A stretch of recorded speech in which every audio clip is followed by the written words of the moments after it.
இவன் ரெட்டை வேஷம் கட்டி வந்த ஆள் தானடி ஒரு மன்னவனும் சின்னவனும் நான் தானடி அன்பு தொல்லை தந்த பிள்ளை செய்த வித்தை ஆயிரம் அதை ஒத்து கொண்டாள் ஒட்டி கொண்டாள் வண்ண பூச்சரம் புன்னகை சிந்துகின்ற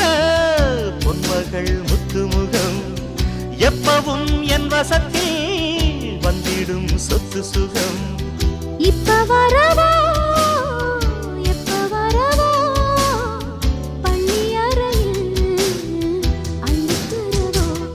ஒரு கோல கிளி சோடிதன்ன கூடுது கூடுது மான் அது திக்கும் கண்டு திசையும் கண்டு வந்தது வந்தது தானே